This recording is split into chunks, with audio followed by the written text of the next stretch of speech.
This body count lottery rounded out to a solid and sturdy 30. Cyberpunk 2077, a game infamous for its less than stellar launch, and in-game ads that only ever seem to play when your family enters the room,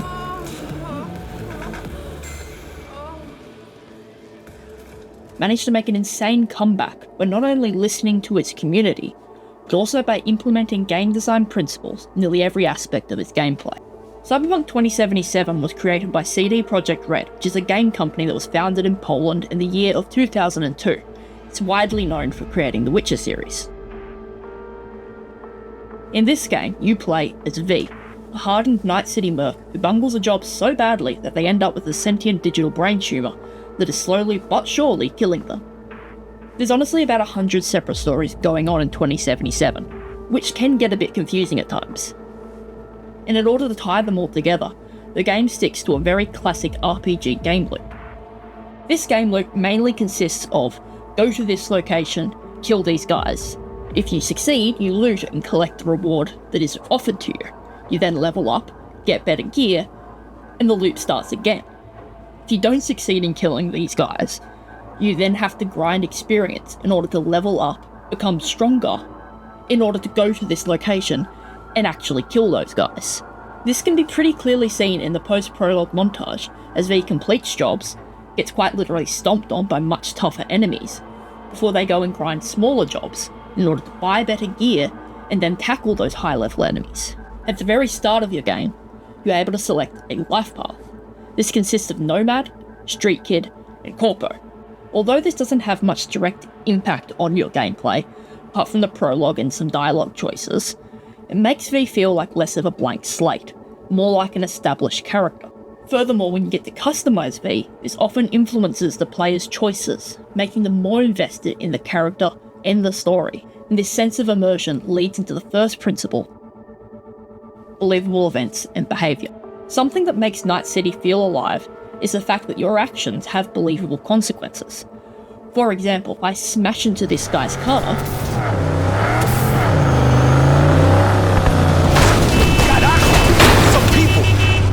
he not only stops driving, but also cusses me out, audibly annoyed.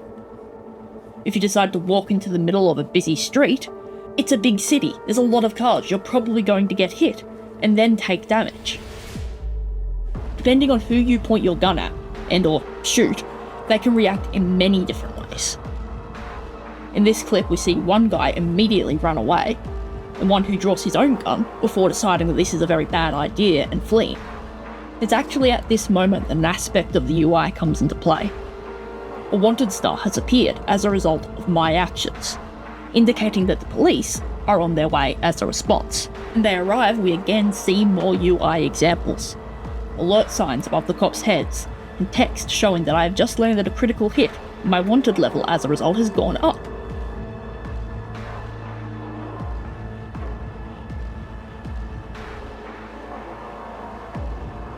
Here we also see the quick hack menu make an appearance.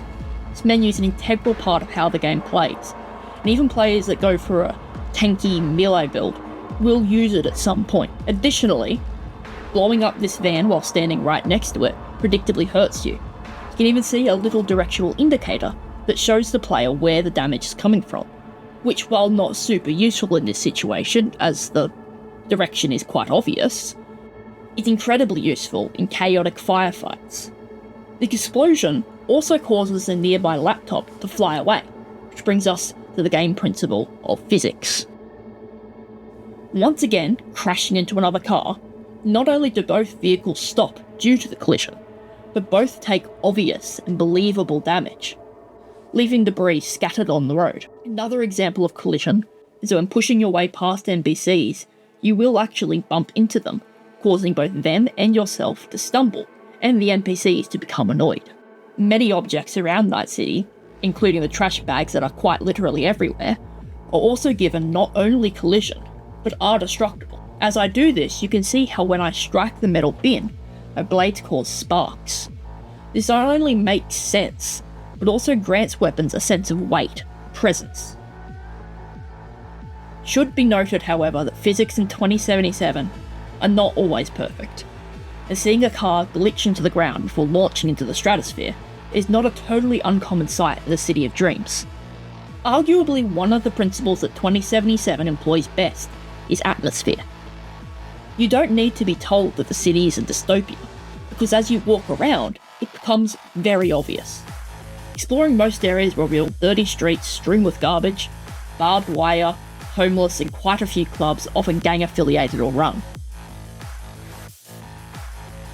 In contrast, heading to a district known as Corpo Plaza, the streets are much cleaner.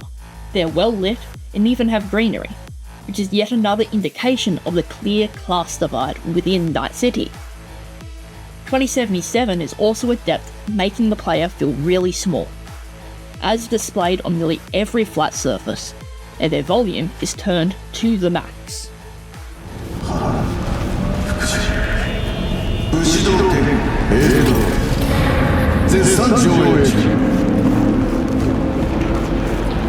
The mega towers of the city completely dwarf you, and even in the desert area on the outskirts, you feel like a little speck in the vast expanse of the Badlands, especially when you look back at the main city.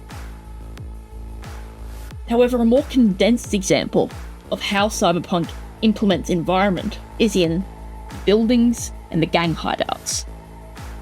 Sure, you can waltz in the front door and directly engage the enemies, or you can sneak around back. The same can be said of the club Riot. Now, given that I've already done the mission tied to this place, the club is technically barred off, but usually, to get in, you need to convince the bouncer to let you in. Or you can go down the neighbouring alleyway, climb the fire escape, and enter through a side door.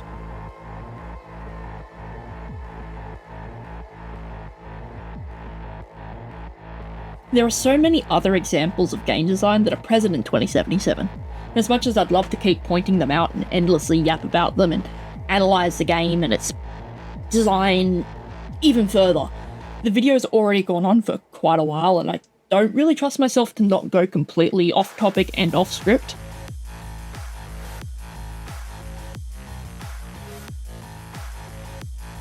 Anyways, thanks for watching.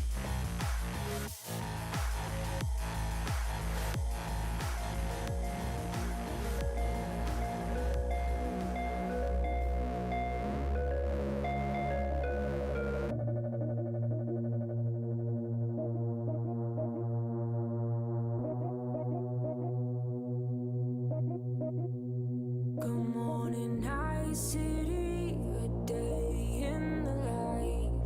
I was on my own, catching a ride with the lady. Her hair hangs down past her thighs, blue and pistol shit.